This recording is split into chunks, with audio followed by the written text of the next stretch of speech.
നമസ്കാരം. ശ്രീമദ് ഭാഗവതം മൂലം പ്രഭാഷണം ഭാഗം 78.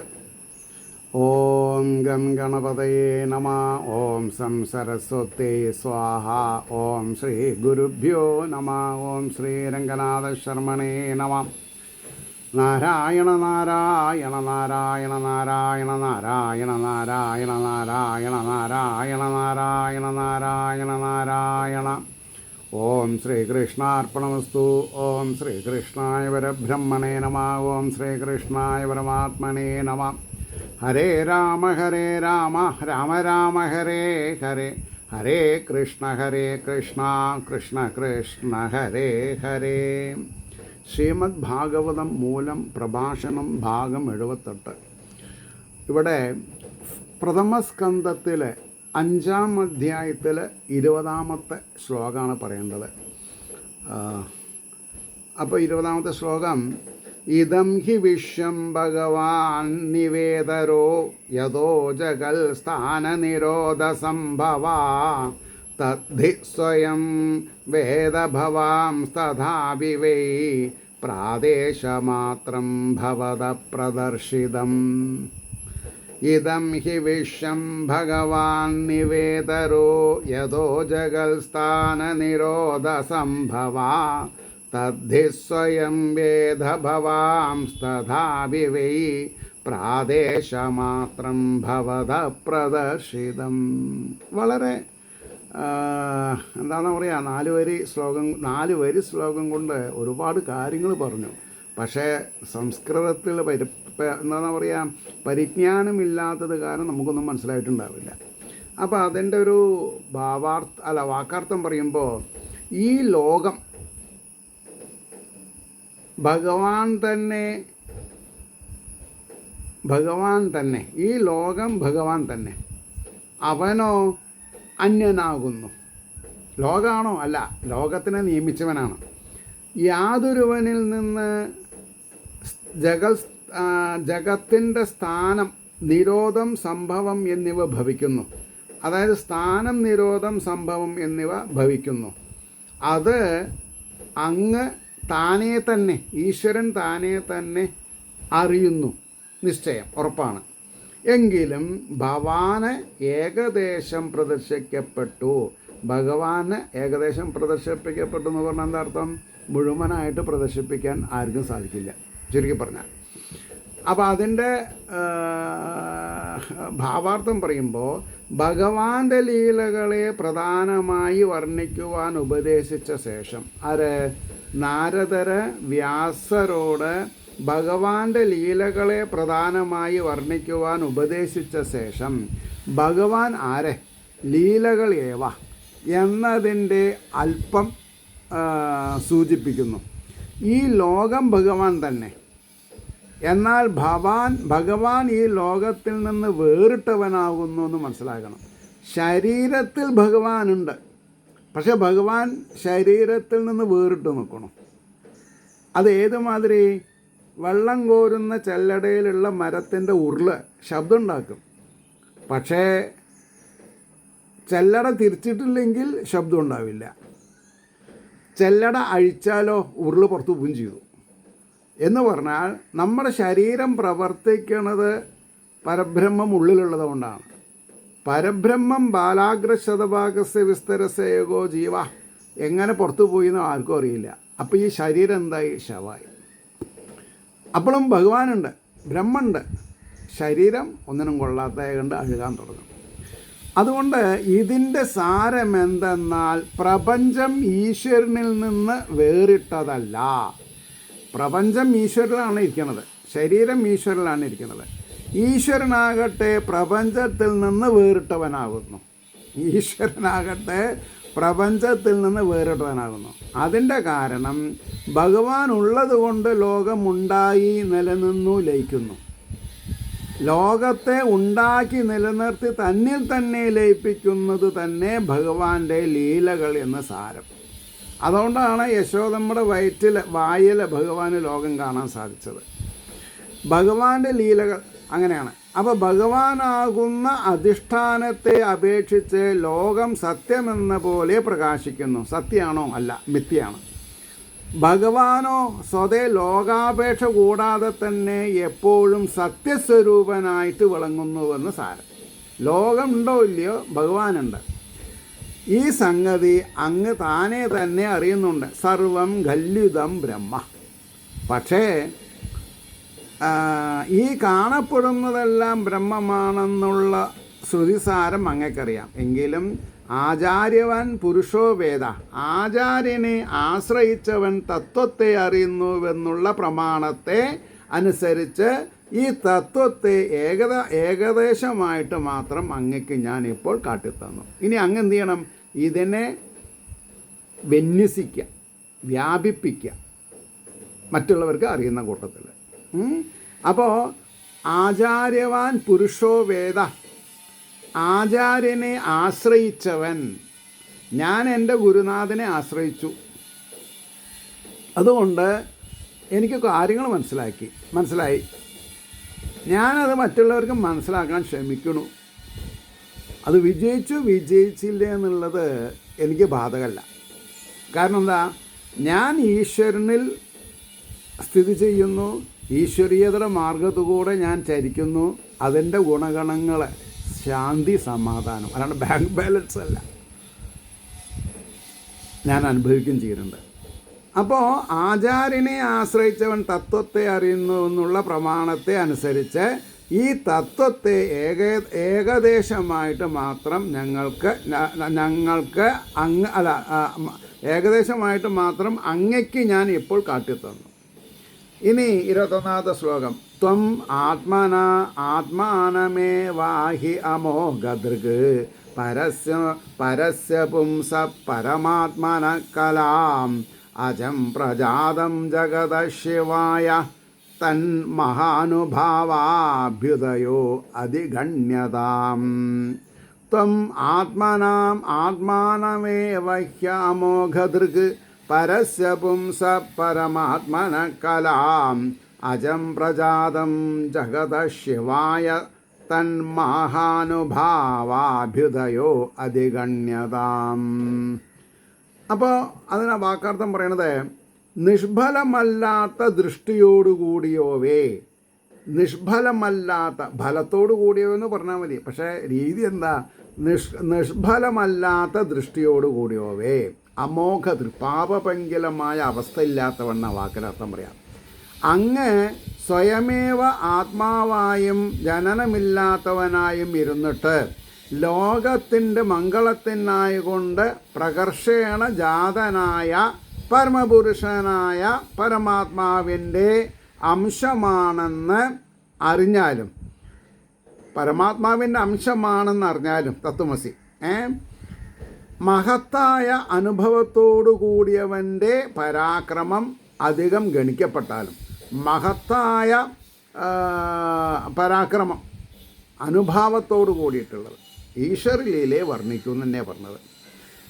അതിൻ്റെ ഭാവാർത്ഥം പറയുമ്പോൾ അങ്ങ് ഈശ്വരാവതാരമാകയാൽ ആചാര്യ അപേക്ഷ തന്നെ ഇല്ലെന്ന് പറഞ്ഞുകൊണ്ട് വ്യാസരുടെ മാഹാത്മ്യത്തെ ശ്രീ നാരദ മഹർഷി ലോകത്തെ ബോധിപ്പിക്കണം. അതാണ് മുമ്പ് പറഞ്ഞത് ആചാര്യവാൻ പുരുഷോ വേദ എന്നുള്ള പ്രമാണം പറഞ്ഞത്.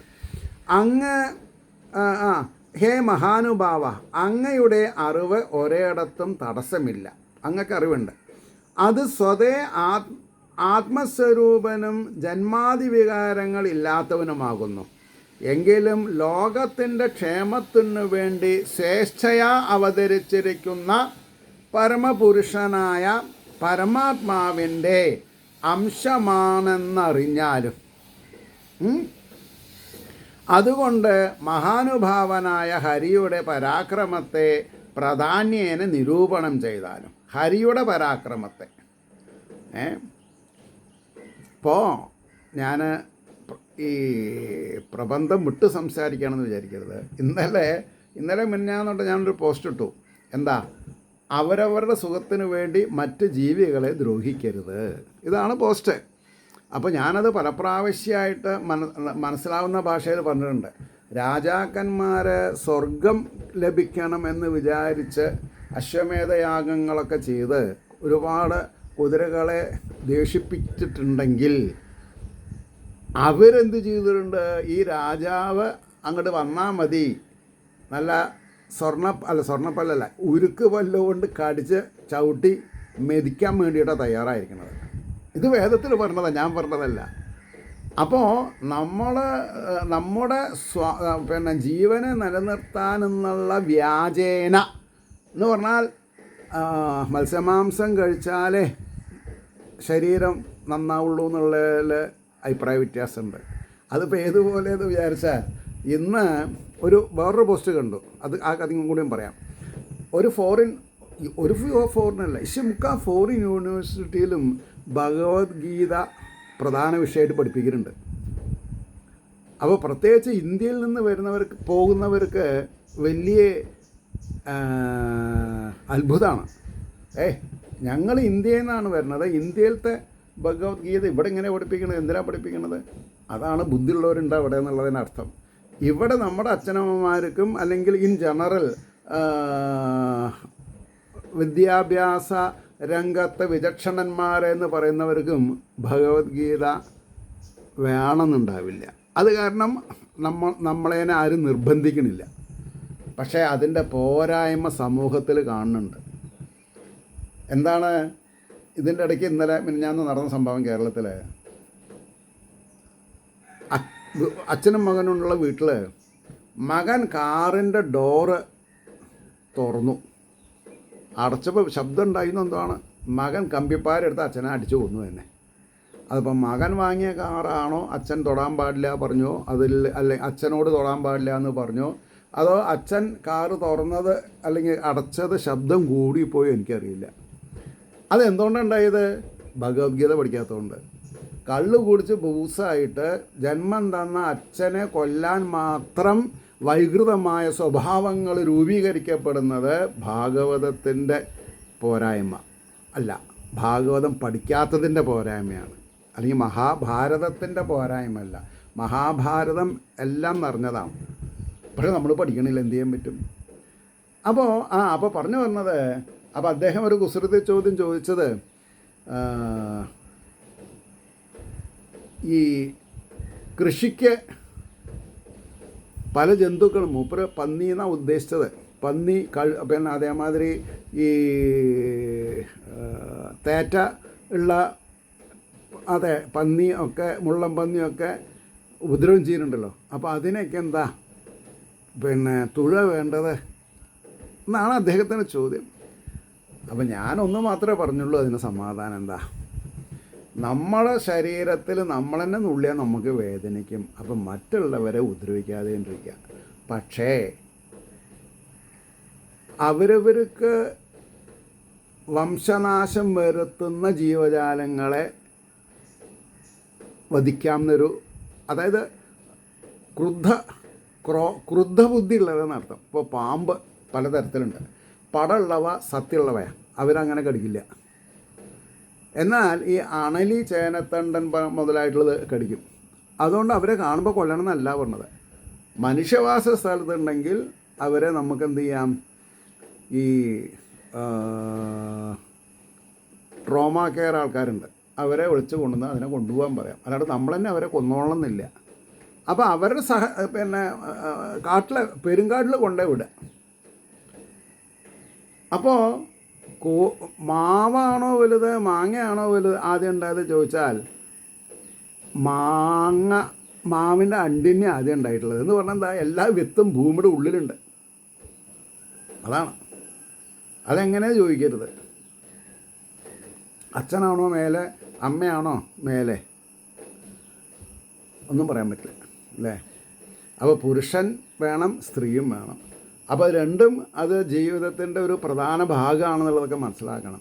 അപ്പോൾ ഈ ഹിന്ദുക്കൾ തന്നെ ഹൈന്ദവ സംബന്ധമായിട്ടുള്ള കാര്യങ്ങൾ പഠിക്കാതെ കണ്ട് വല്ല പറയുന്നവരെയും ചെറുതാക്കി കാണിക്കാൻ വേണ്ടി ചോദ്യങ്ങൾ ചോദിച്ചാൽ അത് എന്നെയല്ല ബാധിക്കുക, അവരവരുടെ സംസ്കാരത്തിനാണത് ബാധിക്കുക. ഇപ്പോൾ മനസ്സിലായില്ലേ? ഇപ്പോൾ ജൈവവളം ഉപയോഗിച്ചിട്ടാണല്ലോ എല്ലാവരും കൃഷി ചെയ്തു തരുന്നത് അല്ലേ? ജൈവവളം, പ്ലാവിൻ്റെയും മാവിൻ്റെയും തോല്, പിന്നെ കന്നിൻ്റെ ചാണകം, ഇങ്ങനെയൊക്കെയാണ് ഉണ്ടായിരുന്നത്. അന്ന് ഈ ഞാഞ്ഞൂളിനെയൊക്കെ പണ്ട് പാഠപുസ്തകത്തിൽ പ്രകൃതിയുടെ കലപ്പാന്നാണ് വിശേഷിപ്പിച്ചിരുന്നത്. അല്ലാണ്ട് പാടത്തുള്ള തവളകളും നീർക്കോലികളെയൊക്കെ കൊല്ലുന്ന രീതിയിൽ ഈ യൂറിയ കണ്ടുപിടിച്ചത് ഭാരതത്തിൻ്റെ സേഫ്റ്റിക്ക് വേണ്ടിയിട്ടല്ല, ഭാരതത്തിലുള്ള ക്രീമി ലെയർ മണ്ണിൻ്റെ ഗുണത്തിനെ ടോർപ്പിഡോ വെക്കണതാണ്.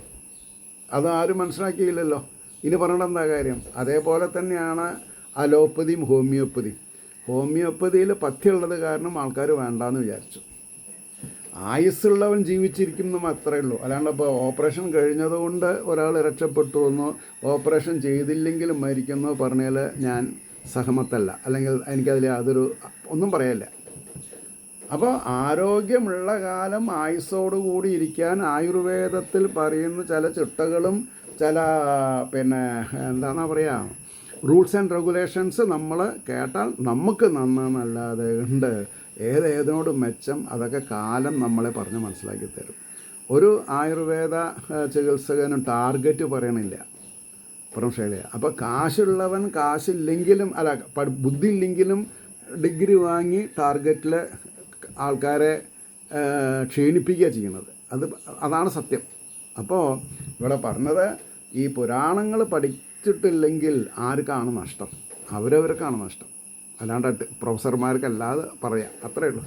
അപ്പോൾ ഇവിടെ ഇതെന്തങ്ങനെ പറയാൻ കാരണം, നിഷ്ഫലമല്ലാത്ത ദൃഷ്ടിയോടു കൂടിയോവേ അങ്ങ് സ്വയമേവ ആത്മാവായും ജനനമില്ലാത്തവനായും ഇരുന്നിട്ട്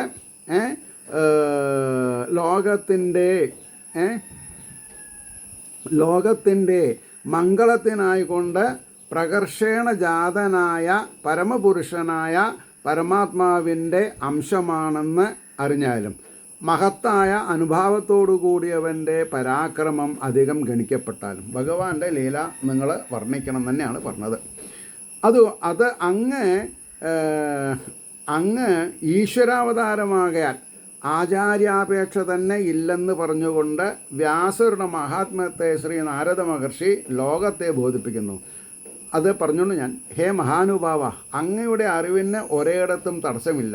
അങ്ങ് സ്വതേ ആത്മസ്വരൂപനും ജന്മാദിവികാരങ്ങൾ ഇല്ലാത്തവനുമാകുന്നു. എങ്കിലും ലോകത്തിൻ്റെ ക്ഷേമത്തിനു വേണ്ടി ശ്രേഷ്ഠയാ അവതരിച്ചിരിക്കുന്ന പരമപുരുഷനായ പരമാത്മാവിൻ്റെ അംശമാണെന്നറിഞ്ഞാലും അതുകൊണ്ട് മഹാനുഭാവനായ ഹരിയുടെ പരാക്രമത്തെ പ്രാധാന്യേന നിരൂപണം ചെയ്താലെന്ന് പറഞ്ഞ് അർത്ഥം മനസ്സിലാക്കിച്ചു. അതിൻ്റെ ശേഷം പറയണു 22-ാമത്തെ, ഇതം ഹി പുംസസ്തപസശ്രുതസ്യ വാ ശിഷ്ടസ്യ സൂക്തസ്യ ച ബുദ്ധിദത്തയോ അവിച്യതോ അർത്ഥ കവിഭിർനിരൂപിതോ യദുത്തമ ശ്ലോകഗുണാനുവർണ്ണനം. ഇതം ഹി പുംസസ്തപസശ്രുതസ്യ വാ ശിഷ്ടസ്യ സൂക്തസ്യ ച ബുദ്ധിദത്തയോ അവിച്യുതോ അർത്ഥ കവിഭിർനിരൂപിതോ യദുത്തമ ശ്ലോകഗുണാനുവർണ്ണനം. എന്താണ് അർത്ഥം പറഞ്ഞത്? ഉത്തമ ശ്ലോക ഗുണാനുവർണ്ണനം എന്ന് പറഞ്ഞിട്ടുണ്ടെങ്കിൽ ഉത്തമ ശ്ലോകനായ ഈശ്വരൻ്റെ ഗുണങ്ങളെ വർണ്ണിക്കുക എന്നത് യാതൊന്നോ ഇതുതന്നെ പുമാൻ്റെ തപസ്സിൻ്റെയും ശ്രവണത്തിൻ്റെയും യാഗത്തിൻ്റെയും ശോഭന വാക്കിൻ്റെയും ബുദ്ധിയുടെയും ദാനത്തിൻ്റെയും നാശരഹിതമായ പ്രയോജനം എന്ന് വിദ്വാൻമാർ നിശ്ചയിക്കപ്പെട്ടിരിക്കുന്നു.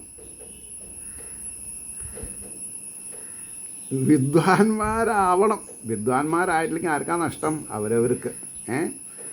ഇതൊന്നുകൊണ്ട് തന്നെ അങ്ങയുടെ തപസ് മുതലായ സകലവും സഫലമായി ഭവിക്കുമെന്ന് പറയുന്നു. ആരുടെ? വ്യാസർ ചെയ്തിട്ടുള്ള തപസ് അതിൻ്റെ പരിസമാപ്തിയിലേക്ക് എത്തണമെന്നുണ്ടെങ്കിൽ ഈശ്വരൻ്റെ ലീലാവിലാസങ്ങളെ വർണ്ണിക്കണം. ഈശ്വരൻ്റെ തത്വചിന്തകളെ സാധാരണക്കാർക്ക് അറിയുന്ന കൂട്ടത്തിൽ പറഞ്ഞു കൊടുക്കണം. പുരുഷൻ ചെയ്തതായ തപസ് ഗുരുമുഖത്തിൽ നിന്നുള്ള വേദാന്ത ശ്രവണം, ഗുരുമുഖത്തിൽ നിന്നുള്ള വേദാന്ത ശ്രവണം, വേദാധ്യായനം,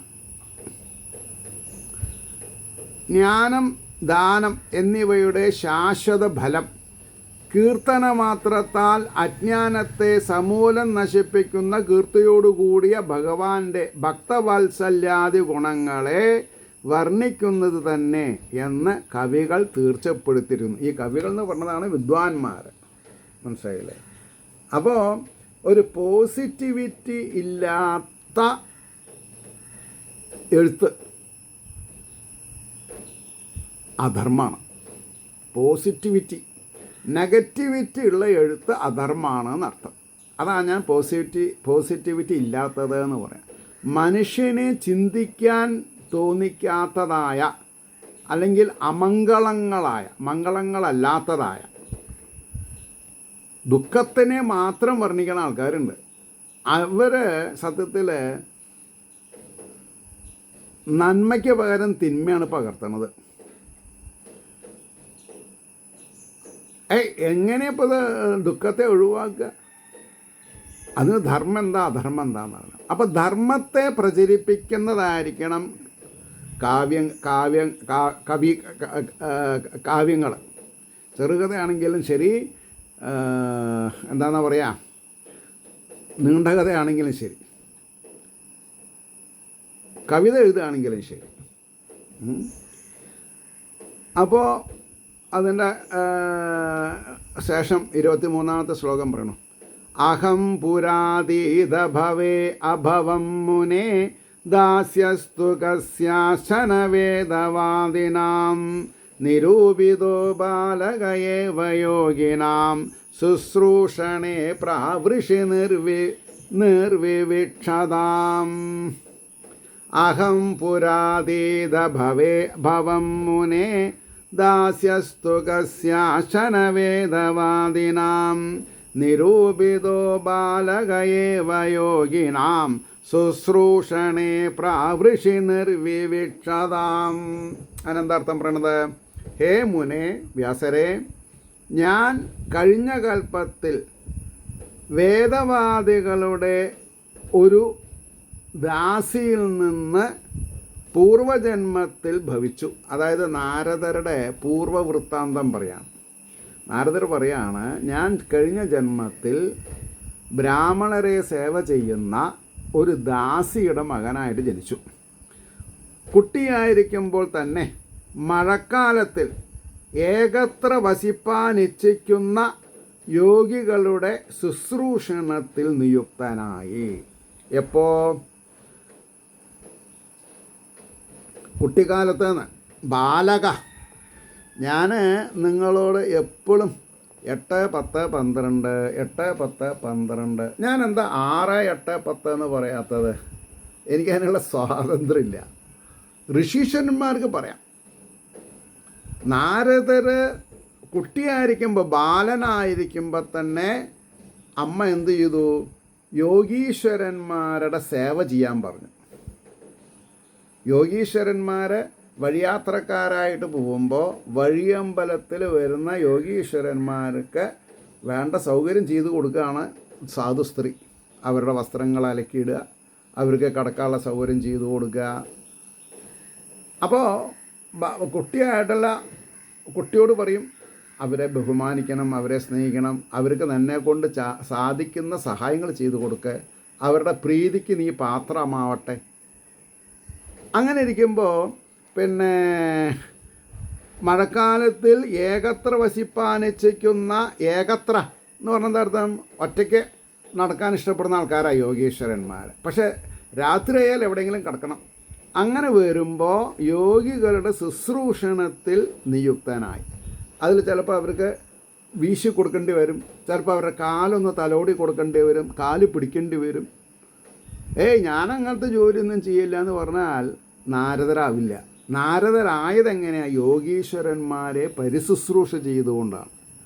ഇന്ന് നമ്മുടെ കുട്ടികൾക്ക് ശുശ്രൂഷയുടെ ഫലം എന്താണെന്നറിയില്ല. ശുശ്രൂഷിക്കാൻ പറയൂല, സ്വപ്നത്തിലേ ഉള്ളൂ. പ്രായമായിട്ടൊരച്ഛൻ, പ്രായമായിട്ടൊരമ്മ, അല്ല പിണ്ണത്തേലും ഒന്ന് ചൂടാക്കി പുരട്ടി തരുമോ മകളെ എന്ന് പറയാൻ ഇന്നത്തെ കാലത്ത് ധൈര്യപ്പെടില്ല, ചെയ്യില്ല. അതന്നെ ഞാൻ എൻ്റെ ജനറേഷൻ്റെ കാര്യമല്ല പറഞ്ഞത്. എൻ്റെ എനിക്ക് പിന്നിലുള്ള ജനറേഷൻ, ഞങ്ങളുടെ ജനറേഷൻ അങ്ങനെയല്ല. അച്ഛൻ അമ്മ എന്നൊക്കെ പറഞ്ഞാൽ ഭയങ്കര ഭയഭക്തി വിശ്വാസമൊക്കെ ഉണ്ടായിരുന്നു പരമശൈലി. കാരണം രാമായണം വായിച്ചിട്ടുണ്ടെങ്കിൽ മനസ്സിലാവും. അച്ഛനമ്മമാരുടെ ഇംഗിതം പറയാതെ കണ്ട് അറിയുന്നവൻ ഉത്തമൻ. ഇതറിയാതെ കണ്ട് നിങ്ങൾ 32 ദിവസം കൊണ്ട് രാമായണം വായിച്ചില്ല, എന്താ കാര്യം? പരമശമുണ്ടോ? അപ്പോൾ അതിൻ്റെ ഭാവാർത്ഥം പറയുമ്പോൾ സത്സംഗം നിമിത്തം സിദ്ധിക്കുന്ന ഹരികഥാശ്രവണാദി കൊണ്ടുള്ള ഫലത്തെ തൻ്റെ അനുഭവത്തിൽ നിന്ന് വിസ്തരിക്കുന്നു. ഇപ്പോൾ ചിലവരെന്നോട് പറയും അവരവരുടെ പേഴ്സണൽ കാര്യങ്ങളൊന്നും പറയേണ്ട ആവശ്യമില്ല, എന്തിനാ പറഞ്ഞതെന്ന്. ഞാൻ എൻ്റെ പൂർവ്വസൂരികൾ എന്ത് ചെയ്തിട്ടുണ്ട് അതേ ഞാനും ചെയ്തിട്ടുള്ളൂ. എന്നാൽ ഞാൻ നാരദരായിട്ടാണോ? അല്ല. എനിക്ക് എൻ്റേതായിട്ടൊരു അവസ്ഥയുണ്ട്. എൻ്റെ ഗുരുനാഥൻ എന്നെ എങ്ങനെ പ്രബോധിപ്പിച്ചു അതുപോലെ ഞാൻ ശ്രമിക്കും. വേണമെങ്കിൽ കേട്ടാൽ മതി, വേണമെങ്കിൽ വേണ്ട. അത് അഹങ്കാരം കൊണ്ടല്ല, സിൻസിയറിറ്റി കൊണ്ടാണ് പറഞ്ഞത്. അതുകൊണ്ടാണ് സത്സംഗം നിമിത്തം സിദ്ധിക്കുന്ന ഹരികഥാശ്രവണാദി കൊണ്ടുള്ള ഫലത്തെ തൻ്റെ അനുഭവമില്ലാത്തവർക്ക് എന്ത് ചെയ്യാൻ പറ്റും? ഇപ്പോൾ ഞാൻ കുറച്ച് മുമ്പേ ഈ പാടത്തുള്ള ക്ഷുദ്രജീവികളെ നമ്മളെന്താ മെത്തയിൽ കിടത്തി ഓർക്കണോ ചോദിച്ചില്ലേ? അയാൾ കൃഷിക്കാരനല്ലാന്ന് എനിക്ക് നന്നായിട്ട് അറിയാം. കൃഷിക്കാരൻ ഒരിക്കലും അങ്ങനെ ചോദിക്കില്ല. കൃഷി ചെയ്യുമ്പോൾ ചളിയാവും, ചേറാവും ഒക്കെ ചെയ്യും. അതിൽ അവർ സിൻസിയറാവും. അവർ കുസ്രാകൊള്ളി ചോദിക്കില്ല. പക്ഷേ അപ്പോൾ ആ കൊസ്രാകൊള്ളി ചോദിച്ചാൽ എനിക്ക് ഉള്ള വിഷമം തീർക്കാനല്ല ഞാനിത് പറഞ്ഞത്. അമ്മാതിരി ഭാവവ്യത്യാസം നമ്മുടെ മനസ്സിൽ നിന്ന് എടുത്തു കളയാൻ നമ്മളെ കൊണ്ട് സാധിക്കണം. അപ്പോൾ ഹേ മുനെ, കഴിഞ്ഞ കൽപ്പത്തിൽ എൻ്റെ പൂർവ്വജന്മത്തിൽ കൽപ്പത്തിൽ നിന്നാണ്. അപ്പോൾ ജന്മാന്തരേ ലഭേ പുണ്യം, ഒരു ജന്മം കൊണ്ട് ഉണ്ടാവണമെന്നല്ല പുണ്യം. ജന്മാന്തരേ കൽപ്പകാലം എന്ന് പറഞ്ഞത്ര എത്രയോ യുഗങ്ങൾ കൂടിയതാണ് ഒരു കൽപ്പം. അപ്പോൾ എപ്പോഴെങ്കിലൊക്കെ ചെയ്തിട്ടുള്ള പുണ്യങ്ങൾ വർദ്ധിക്കുമ്പോഴാണ് എന്താണെന്ന് പറയുക, പുണ്യവും പാപവും സമാവലേ നിൽക്കുന്ന സമയത്ത് മനുഷ്യനും കിട്ടണമെന്നാണ്. അപ്പോൾ ഈശ്വരോപാസന ചെയ്യാൻ സാധിക്കണമെന്നുണ്ടെങ്കിൽ ജന്മാന്തര പുണ്യം കൂടെ നിൽക്കണം, ഏണിപ്പുറത്തായിരിക്കണം. അപ്പോഴേ ഭാഗവതത്തിനോട് താല്പര്യം ഉണ്ടാവുള്ളൂ. അല്ലെങ്കിൽ ഭാഗവതം പറഞ്ഞവരോട് ദേഷ്യം ഉണ്ടാവും. ഈ ബ്രിക്ക് ബാറ്റ് കല്ലേറ് കിട്ടുന്നത് ആർക്കാ? നല്ലവർക്കാണ്. പക്ഷെ ആരാ എറിയണത്? ചീത്ത ആൾക്കാർ. അത് പറയാണ്ടിരിക്കാൻ പറ്റില്ല. അപ്പോൾ ഇവിടെ എന്താ പറഞ്ഞത്? കൽപ്പത്തിൽ എൻ്റെ പൂർവ്വജന്മത്തിൽ ഞാൻ വേദവാദികളായ ബ്രാഹ്മണരുടെ ഒരു ദാസിയിൽ നിന്ന് ജനിച്ചു. എൻ്റെ ബാല്യത്തിൽ തന്നെ ആ ബ്രാഹ്മണർ എന്നെ വർഷക്കാലമായ 4 മാസത്തിൽ ഒരു ദിക്കിൽ തന്നെ ഒരുമിച്ച് വസിപ്പാൻ ആഗ്രഹിച്ചു വന്ന യോഗികളെ ശുശ്രൂഷിപ്പാനായി നിശ്ചയിച്ചു. അപ്പോൾ കുട്ടികളെ, പ്രായമായവരെ സേവിക്കാൻ അമ്മമാർ പറയണം. അതായത് മുത്തശ്ശിയോ പറയേണ്ട ആവശ്യമില്ല. മുത്തശ്ശനും മുത്തശ്ശിയും വേണ്ടത് പേരക്കുട്ടികളെ ചെയ്തു കൊടുക്കാൻ സന്നദ്ധരായിരിക്കണം. അവർക്ക് ഗുരുത്വമുള്ളൂ. മറ്റവരുടെ ഇൻ്റർനാഷണൽ ക്രെഡിറ്റ് കാർഡ് ഉണ്ടാവും, അതുകൊണ്ട് കാര്യമില്ല. എന്താവട്ടെ. 24ാമത്തെ ശ്ലോകം. തേ മയ്യഭേദാഖില ചാപലേർഭഗേ ദാന്തേ അധൃത ക്രീഡനകേ അനുവർത്തിനി ചക്രുകൃപാം യദ്ധി വിതുല്യദർശനാഃ ശുശ്രൂഷമാണേ മുനയോ അല്പഭാഷിണീ. തേ മയ്യഭേദാഖില ചാപലേ അർഭഗേ ദാന്തേ അധൃത ക്രീഡനകേ അനുവർത്തിനി ചക്രുകൃപാം യദ്യപി തുല്യദർശനാഃ ശുശ്രൂഷമാണേ മുനയോ അല്പഭാഷിണി. എല്ലാം ഗുണകരമായിട്ടുള്ള വാക്കുകളാണ്. ആ മുനിമാർ സമദർശനന്മാരാണെങ്കിലും അഭേദങ്ങളായ സകല ചാപലങ്ങളോടുകൂടിയവനും ഇന്ദ്രിയങ്ങളെ അടക്കിയവനും കളിക്കോപ്പുകൾ എടുക്കാത്തവനും അവർക്ക് അനുകൂലനും ശുശ്രൂഷ ചെയ്യുന്നവനും അല്പഭാഷിണി വേണ്ടത് മാത്രം സംസാരിക്കുന്നവനും ബാലനുമായ എന്നിൽ കാരുണ്യത്തെ ചെയ്തു. അപ്പോൾ ആരെ നേരായിട്ടുള്ളൂ? കളിക്കേണ്ട സമയത്ത് കളിക്കാതെ കണ്ടിരുന്ന് ഗുരുശുശ്രൂഷ ചെയ്തിട്ടുള്ളവരൊക്കെ നന്നായിട്ടുണ്ട്. അല്ലാണ്ട് കളിക്കേണ്ട സമയത്തും പഠിക്കേണ്ട സമയത്തും കളിച്ചുകൊണ്ട് നടക്കുന്ന ആൾക്കാരൊക്കെ മോശപ്പെട്ടിട്ടുണ്ട്. എന്നാൽ അപ്പോൾ ഞാൻ അധികം പഠിച്ചിട്ടൊന്നുമില്ല, പക്ഷെ ഞാൻ കളിച്ചിട്ടില്ല. അങ്ങനെ എന്തേ? അതെ, അപ്പോൾ അമ്പലത്തിൽ പുല്ല് ചെത്തലും പാട്ടം പിരിക്കലും ഇല മുറിച്ച് കൊണ്ടുവരലും ഓമയ്ക്ക് നുറുക്കി കൊടുക്കലും വെറുതെയാണോ? അല്ല. എല്ലുമുറയെ പണിയെടുത്താൽ പല്ലുമുറയെ തിന്നാം. ഇപ്പം എനിക്ക് തിന്നാനൊന്നും കഷ്ടമില്ല. അത് വിചാരിച്ചിട്ട് ഞാൻ അധികം തിന്നണമില്ല. അപ്പോഴും ഞാൻ മിതാഹാരിയാണ്. അപ്പോഴും ഞാൻ പഠിച്ച സ്വഭാവങ്ങൾ പാലിക്കുന്നുണ്ടെന്ന് അർത്ഥം. അപ്പോൾ എല്ലാവരെയും ഒരുപോലെ വിചാരിക്കുന്നവരാണ് ആ മുനികളെങ്കിലും ബാല്യകാലത്തിൽ സ്വതേയുണ്ടാകുന്ന യാതൊരു ചാപല്യവും ഇല്ലാതെ അടങ്ങിയൊതുങ്ങിയിരിക്കുന്നവനും കളിക്കോപ്പുകളൊന്നും തൊടാത്തവനും അവരുടെ ആവശ്യങ്ങളെ എപ്പോഴും അന്വേഷിച്ച് 4-5 വയസ്സായ കുട്ടി, മുത്തശ്ശ ഞാൻ എന്തെങ്കിലും ചെയ്യണോ? ചെയ്യാൻ ഉണ്ടെങ്കിൽ തരണം കേട്ടോ, ഞാൻ ചെയ്യാം. ഒന്നും വേണ്ട, ഈ ചെരുപ്പ് എടുത്തിട്ട് അവിടെ കൊണ്ടുവയ്ക്കുക, ആ വടി എടുത്തിട്ട് ഇവിടെ കൊണ്ടുവയ്ക്കുക, ഈ കുട എടുത്തിട്ട് ഒന്ന് നിവർത്തി വയ്ക്കുക, വെള്ളം മാറുന്ന ഒന്ന് ചുരുക്കി വയ്ക്കുക. അതൊക്കെ ജോലികളാണ്. സേവാ തൽപരന്മാർക്ക് അതൊക്കെ ജോലികളാണ്. ഇന്ന് ഏതെങ്കിലും പേരക്കുട്ടിയോട് പറയാൻ പറ്റുമോ ചെരുപ്പ് എടുത്തുകൊണ്ടിരുന്നു? മരുമകളുടെ മകൻ്റെ കുട്ടിയാണെങ്കിൽ മരുമകൾ പറയും അതൊന്നും അല്ല അവൻ്റെ ജോലിയെന്ന്. അവനെ ഇപ്പോൾ മറ്റ് കാര്യങ്ങളൊക്കെ പഠിക്കേണ്ട കാലമാണ്. ഫോണ് കൊടുക്കൂ, ലാപ്ടോപ്പ് വേണം പറയില്ല, അതിന് വേറൊരു സാധനം ഉണ്ടല്ലോ, എന്തോ എനിക്കറിയില്ല എൻ്റെ പേരുകളൊക്കെ. അവന് പഠിക്കണം. അവന് മാച്ച് കാണാൻ പോകണം, മാച്ച് പഠിക്കണം. അക്കാഡമിയിലാണ് അവൻ പഠിക്കണം. എന്താ? Cricket academy, football academy. അതല്ല പഠിപ്പ്. പിന്നെയോ ഭഗവത്ഗീത പഠിപ്പിച്ചുവോ? ഹരിനാമകീർത്തനം ചെല്ലാൻ പറ്റിയോ? അതൊക്കെ ചെയ്താൽ അവർ രക്ഷപ്പെടും. അതുകൊണ്ടാണ് ഞാൻ പറയണത്. അപ്പോൾ ഇവിടെ അവരുടെ ആവശ്യങ്ങളെ എപ്പോഴും അന്വേഷിച്ച് അനുകൂലിക്കുന്നവനും വേണ്ട കാര്യം മാത്രം സംസാരിക്കുന്നവനും അവരെ ശുശ്രൂഷിക്കുന്നവനും ബാലനുമായ എന്നിൽ അവർക്ക് ദയ തോന്നി. 25 ഉച്ഛിഷ്ടലേപാനനുമോദിതോ ദ്വിജൈ സകൃൽ സ്മ ഭുജ്യേ തതപാസ്തകിൽബിഷാം ഏവം പ്രവൃത്തസ്യ വിശുദ്ധചേതസാ തദ്ധർമ്മയേവാത്മരുചി പ്രജായതേ. ഉച്ഛിഷ്ടലേപാനനുമോദിതോ ദ്വിജൈ സകൃൽ സ്മ ഭുജ്യേ തതപാസ്തകിൽബിഷാ ഏവം പ്രവൃത്തസ്യ വിശുദ്ധചേതസാ തദ്ധർമ്മയേവാത്മരുചി പ്രജായതേ.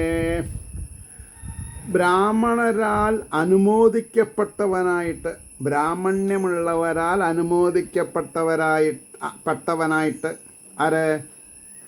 നാരദയുടെ പൂർവജന്മത്തിൽ പാത്രങ്ങളുള്ള ബാക്കി പദാർത്ഥങ്ങളെ നോക്കൂ. ഈ ഉച്ഛിഷ്ടലേപ എന്നുള്ളതിന് എച്ചിലെന്നർത്ഥമില്ല. അവർ അവർ പാത്രത്തിൽ നിന്ന് എടുത്ത് കഴിച്ചു. ഇനി ആ പാത്രത്തിൽ ബാക്കിയുള്ളത് ഉച്ഛിഷ്ടമാണ് എന്ന് പറഞ്ഞാൽ എച്ചിൽ നിന്നല്ല. നമ്മൾക്ക് അന്തൂല കുന്തൂല. നമ്മൾ ബ്രാഹ്മണ ഭോജനം കഴിഞ്ഞിട്ട് അമ്പലവാസികളുടെ കഴിഞ്ഞിട്ട് മറ്റുള്ളവർക്ക് അത് തരം താഴ്ത്തലല്ല. ആദ്യം ശാന്തി കാര്യങ്ങൾ, ക്ഷേത്ര സംബന്ധമായ ഈശ്വര സംബന്ധമായ കാര്യങ്ങൾ ചെയ്തവർ, അത് കഴിഞ്ഞാൽ അതിനെ സഹായിച്ചിട്ടുള്ളവർ, പിന്നെ സേവ ചെയ്തിട്ടുള്ളവർക്ക് അതിൽ തെറ്റൊന്നുമില്ല. ഞാൻ എന്താ പറയുക, രണ്ടും പറയും. നന്മയും പറയും, തിന്മയും പറയും. തിന്മയാണെങ്കിൽ ഞാൻ ക്രിട്ടിസൈസ് ചെയ്യും. അപ്പോൾ ഇവിടെ ഉച്ഛിഷ്ടലേപ എന്ന് പറഞ്ഞാൽ പാത്രങ്ങളുള്ള ബാക്കി പദാർത്ഥങ്ങളെന്നർത്ഥം. അല്ലാതെ അവർ കഴിച്ച് കുഴച്ച് ബാക്കിയാക്കിയതല്ല ഉച്ഛിഷ്ടം. അങ്ങനെയാണെന്നുണ്ടെങ്കിൽ ഇപ്പോൾ ഈ ഭാഗവതത്തിനെ ശുഖബ്രഹ്മർഷി ചവച്ചരച്ചതാണല്ലോ നമ്മൾ കഴിക്കണത് എന്നൊക്കെ പറയും സംസ്കൃതത്തിൽ. എന്ന് പറഞ്ഞാൽ അദ്ദേഹം പറഞ്ഞത് തന്നെയാണ് നമ്മളും പറഞ്ഞത് എന്നർത്ഥം. അപ്പം എല്ലാറ്റിൻ്റെയും സൗകുമാര്യം ചോരാതെ കണ്ട് മനസ്സിലാക്കാൻ നമ്മളെ കൊണ്ട് സാധിക്കണം. അപ്പോൾ പാത്രങ്ങളുള്ള ബാക്കി പദാർത്ഥങ്ങളെ ഒരു നേരം ഭുജിച്ചു എന്ന് പറഞ്ഞെന്താ, ഒരു നേരം ഭുജിക്കണവൻ രോഗിയാവില്ല, ഒരു നേരം കഴിക്കണവൻ യോഗ്യവും. അപ്പോൾ ഇപ്പം നമ്മൾക്ക് ആരെങ്കിലും കുട്ടികളെ 5 വയസ്സുള്ളൊരു കുട്ടിയോട് ഒരു നേരെ നമുക്ക് ആഹാരം തരുമെന്ന് പറയാൻ കെൽപ്പുള്ള മുത്തശ്ശനോ മുത്തശ്ശിയുണ്ടോ അച്ഛനോ അമ്മയുണ്ടോ? ഇല്ല. അവർ 5 പ്രാവശ്യം 6 പ്രാവശ്യം കഴിക്കും. തന്നെങ്കിൽ തന്നെ അവർ രോഗിയാവണം, അവർ ഭോഗിയാവണം. അപ്പം ഇതൊരു ആചാര്യൻ സ്റ്റേജ് പറയില്ല, കാരണം അത്ര ഒന്നും അർത്ഥം മനസ്സിലാക്കിയിട്ടല്ല. അതും വെള്ളം പറയാ. ഉർവശി ശാപം ഉപകാരം മലയാളം മാഷന്മാർ സംസ്കൃത മാഷന്മാരൊക്കെ റിട്ടയർ ചെയ്താൽ ഭാഗവതാചാര്യന്മാരാവണത് 7 ദിവസം സുഖമായിട്ടുള്ള ആഹാരം നല്ല ദക്ഷിണയും കിട്ടും. അല്ലാതെ കൊണ്ട് ദീപസ്തംഭം മഹാശൈര്യം എനിക്കും കിട്ടണം പണം എന്നല്ലാണ്ട് ഇങ്ങനെ അർത്ഥം പറഞ്ഞിട്ട് ഇപ്പം ഞാൻ പറയണ്ടല്ലോ, എത്രയോ ആചാര്യന്മാരുണ്ടല്ലോ, 3000 പ്രഭാഷണങ്ങൾ യൂട്യൂബിലിട്ടുണ്ടോ. അതിനൊരു സേവന മനസ്ഥിതി വേണം. ഞാൻ കാലഹരണപ്പെട്ടു പോയാലും ആവശ്യക്കാരന് എന്തെങ്കിലും കിട്ടണം. നമ്മളൊരു ബൃഹത്തായ കാര്യം ചെയ്തു എന്ന് നമ്മൾക്ക് ശാന്തിയും സമാധാനം വേണം വിചാരിച്ചിട്ട് ചെയ്താൽ മതി. അല്ലാണ്ട് പാപപുണ്യങ്ങളൊന്നും നോക്കണ്ട. പറഞ്ഞ ശൈലി. അതുകൊണ്ടാണ് പറഞ്ഞത്, പിന്നെ ഒരു നേരം ഭുജിച്ച് അതിനാൽ നശിച്ച പാപത്തോടു കൂടി ഇവനായി ഭവിച്ചു എന്നാ. ഇതിന് നിങ്ങൾക്ക് ഇതിൻ്റെ അർത്ഥം എനിക്കൊരാൾ പറഞ്ഞു തന്നിട്ടില്ല, ഞാൻ വായിച്ചു പിടിച്ചതാ. ഒരു നേരെ കഴിച്ചുള്ളൂ വിചാരിച്ചാൽ ബാക്കിയുള്ള സമയം വിശപ്പുണ്ടാകുമ്പോൾ നമ്മുടെ പാപങ്ങൾ നശിക്കും, രജോ ഗുണം വരില്ല എന്നർത്ഥം. മറ്റുള്ളവൻ്റെ ഞഞ്ഞത്ത് കയറില്ല. ഏതർത്ഥത്തിൽ നിങ്ങൾ എടുത്താലും ശരി, രജോ ഗുണവും തമോ ഗുണവും വരില്ല, സാത്വിക ഗുണം ഉണ്ടാവും, ഈശ്വര വിചാരം കൂടും. അപ്പോൾ ഇപ്രകാരം പ്രവർത്തിക്കുന്നവനും വിശേഷമായ ശുദ്ധിയെ പ്രാപിച്ച മനസ്സോട് കൂടിയവനുമായ എനിക്ക് ഈ ഒരു പേജ് ഉണ്ടല്ലോ, എന്താണ് 5-ാമത്തെ 1-ാം സ്കന്ധം 5-ാം അധ്യായത്തിൽ 25-ാമത്തെ ശ്ലോകം ഘനഗാംഭീര്യം തന്നെയാണ്, പറയാണ്ടിരിക്കാൻ വയ്യ. 1:5:25 1-ാമത്തെ സ്കന്ധത്തിൽ 5-ാമത്തെ അധ്യായത്തിൽ 25-ാമത്തെ ശ്ലോകം. അപ്പോൾ വിശുദ്ധ ചേതസ വിശേഷമായി ശുദ്ധിയെ പ്രാപിച്ച മനസ്സോടുകൂടിയവനായി എനിക്ക് അവരുടെ ധർമ്മത്തിൽ തന്നെ മനസ്സിൽ താല്പര്യമുണ്ടായി. പിന്നെന്താ വേണ്ടത്? 5 വയസ്സായ കുട്ടിക്ക് ഗുരുപദേശമൊന്നും കിട്ടിയിട്ടില്ലല്ലോ നാരദർക്ക്. ആ സമയത്ത് നാരദൻ്റെ ആ ജന്മത്തെ ഒരു ദാസിയിലുണ്ടായ കുട്ടി അല്ലേ. അപ്പോൾ ബുദ്ധിമുട്ടിയവൻ തന്നെ നേരായിട്ടുള്ളൂ. ഇനി അതിൻ്റെ ഭാവാർത്ഥം പറയാം. എന്നിൽ കരുണയോടുകൂടിയ അവരുടെ ഭോജനം കഴിഞ്ഞാൽ പാത്രത്തിൽ ബാക്കിയുള്ള പദാർത്ഥങ്ങളെ ഭക്ഷിച്ചു കൊള്ളുവാൻ അവർ അനുജ്ഞ നൽകി. പറയാണ്ടെടുത്ത് കഴിക്കരുതെന്നാ. അന്നല്ലേ? അതെ, അന്നം തന്നെയാണ്. ഗുരു കഴിച്ചിട്ട് ബാക്കിയുള്ളത് കഴിക്കാൻ പാടൂ? പറഞ്ഞിട്ടില്ലെങ്കിൽ കഴിക്കാൻ പാടില്ല, മുണ്ടാണ് കിടന്നുറങ്ങിക്കോളണമെന്നാ. എന്ത് ഗുരുവാണ്? അത് കുരുവാണോ ചോദിച്ചാൽ അത് നിങ്ങളുടെ ഇഷ്ടം. അത് ഗുരുവാണോ കുരുവാണോ എന്നുള്ളത് പ്രവേശയോ. അപ്പോൾ ബാക്കിയുള്ള പദാർത്ഥങ്ങളെ ഭക്ഷിച്ചു കൊള്ളുവാൻ അവർ അനുജ്ഞ നൽകി. അതുപ്രകാരം ഒരു നേരം ഭക്ഷണം പതിവായി കഴിച്ചു വന്നു. ഒരു നേരം ആഹാരം കഴിച്ചു വന്നു. അയാൾ മരിച്ചതൊന്നുമില്ല. അയാൾ പിന്നെ നാരദരായി അടുത്ത ജന്മത്തിൽ.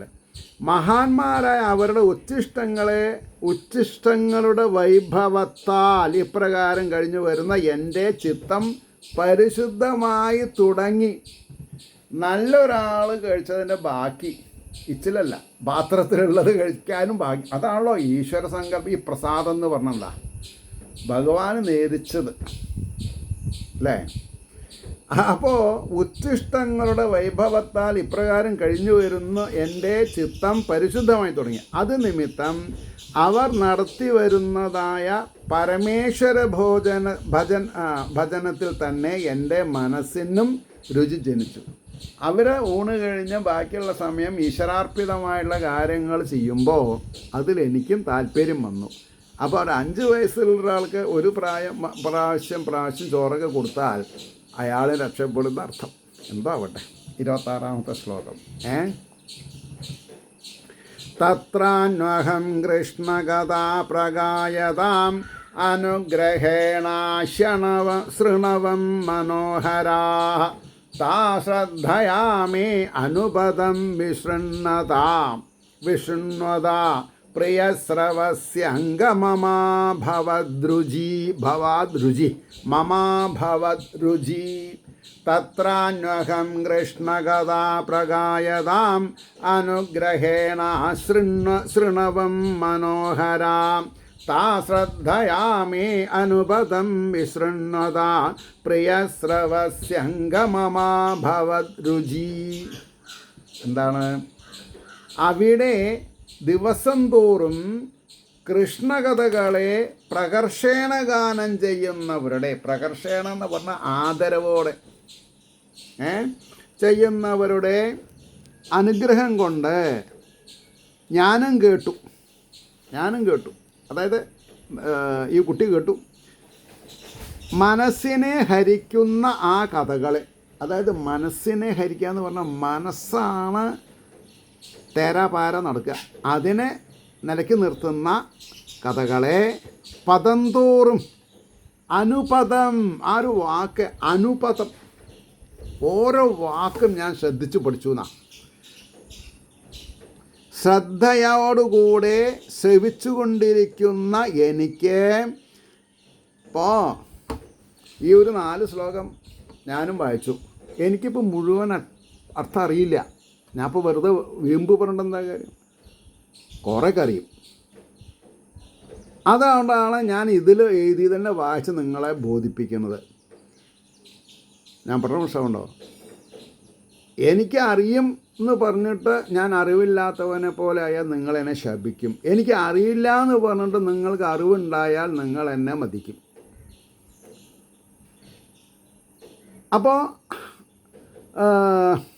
അപ്പോൾ താല്പര്യമുണ്ടായി.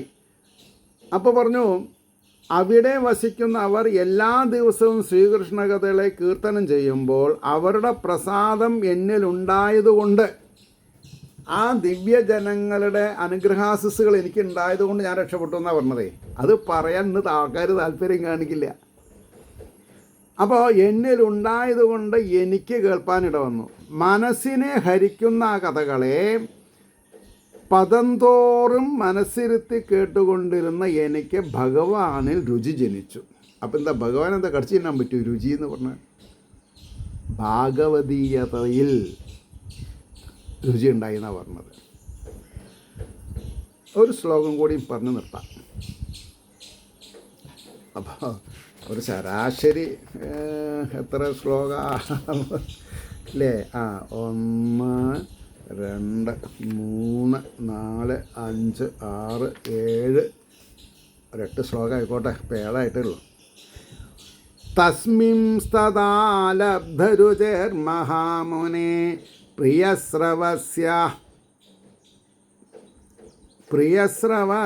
സ്കലിധാമതിർമമ യയാഹമേതൽ സദസൽസ്വമായയാം പശ്യേമയി ബ്രഹ്മണി കൽപ്പിതം പരേ.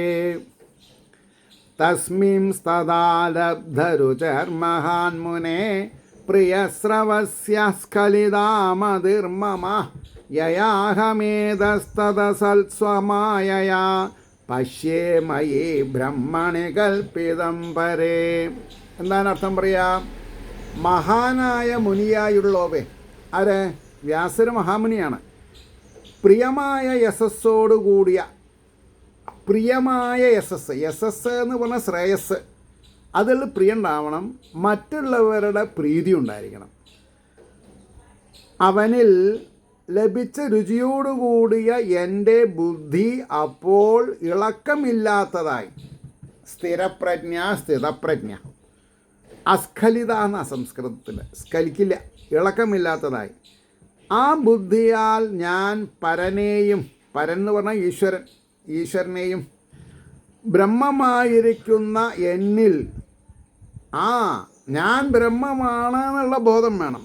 ബ്രഹ്മമായിരിക്കുന്ന എന്നിൽ സ്ഥൂല സൂക്ഷ്മമായ ഇത് സ്വമായ കൊണ്ട് കൽപ്പിക്കപ്പെട്ടതായിട്ട് കണ്ടു. എന്നിൽ ഈശ്വരനുണ്ട്, ഞാൻ അഹം ബ്രഹ്മാസ്മിയാണ്. പക്ഷേ മായ ഉള്ളത് കൊണ്ട് എല്ലാവർക്കും അത് മനസ്സിലാക്കില്ല, അത്രയേ ഉള്ളൂ. അതിൻ്റെ ഭാവാർത്ഥം പറയാം. ഹേ മഹാമുനെ, പ്രിയമായ യശസ്സോടുകൂടിയ ഭഗവാനിൽ രുചിയോടുകൂടിയ എൻ്റെ ബുദ്ധി. ഈ വേദാന്തത്തിൽ താല്പര്യം ഉണ്ടാവണം, അതാണ് എൻ്റെ ബുദ്ധി. ആ സമയം ഇളക്കമില്ലാത്തത്. 5 വയസ്സിലൊക്കെ ബുദ്ധി ഉറച്ചു എന്ന്.